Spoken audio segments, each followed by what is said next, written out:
ഈ ലേഖനം തുടങ്ങുന്നത് തന്നെ ഒരു പൾമണോളജിസ്റ്റിന്റെ അനുഭവത്തിൽ നിന്നാണ്. അതായത് ശ്വാസകോശ രോഗങ്ങളൊക്കെ ചികിത്സിക്കുന്ന ഒരു സ്പെഷ്യലിസ്റ്റ് ഡോക്ടർ. അതെ. എക്സ്റേ ചിത്രങ്ങൾ നോക്കി രോഗം കണ്ടുപിടിക്കുന്നതിൽ നല്ല വൈദഗ്ധ്യമുള്ള ഒരാൾ. അത്രയും എക്സ്പീരിയൻസ്. അപ്പോ അദ്ദേഹത്തിന്റെ കൺമുന്നിൽ വെച്ച് ഒരു AI സോഫ്റ്റ്വെയർ വരുന്നു. അതേ എക്സ്റേ എടുക്കുന്നു, നിമിഷങ്ങൾക്കുള്ളിൽ അനലൈസ് ചെയ്യുന്നു. എന്നിട്ട് കറക്റ്റായിട്ട് രോഗനിർണയം നടത്തുന്നു. അതേ രോഗനിർണയം, ഡോക്ടർ എത്തിയ അതേ കൺക്ലൂഷൻ. ഇതിനെപ്പറ്റി കുറച്ചുകൂടി പറയാമോ? പറയാം. ഇത് ശരിക്കും അമേരിക്കയിലുള്ള ഒരു ഡോക്ടർ ഫൗസി കത്രാഞ്ചി. അദ്ദേഹത്തിന്റെ ഒരു ടിക്ടോക്ക് വീഡിയോ ആണ് വൈറലായത്. അതിനെക്കുറിച്ചാണ് ഈ ലേഖനം പറയുന്നത്. അദ്ദേഹം ഉപയോഗിച്ചത് ലൂണിറ്റ് ഇൻസൈറ്റ് CXR എന്നൊരു AI ടൂളാണ്. ഇത് പ്രത്യേകം ചെസ്റ്റ് എക്സ്റേകൾ അനലൈസ് ചെയ്യാൻ ഉണ്ടാക്കിയതാണ്.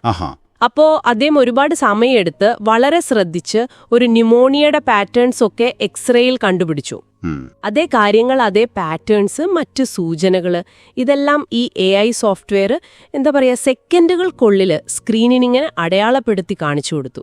അപ്പോൾ ഡോക്ടറുടെ റിയാക്ഷൻ എന്തായിരുന്നു? അദ്ദേഹം ശരിക്കും ഞെട്ടിപ്പോയി. വീഡിയോയിൽ പറയുന്നുണ്ട്, എനിക്കെന്റെ ജോലി പോകും, ഇത് ഭയപ്പെടുത്തുന്നതാണെന്നൊക്കെ. കാരണം ഒന്നാലോചിച്ച് നോക്കൂ, 20 വർഷത്തെ പ്രാക്ടീസ്, പഠനം, അനുഭവം, അതെല്ലാം വെച്ചാണല്ലോ ആ ഒരു കഴിവുണ്ടാക്കിയെടുക്കുന്നത്.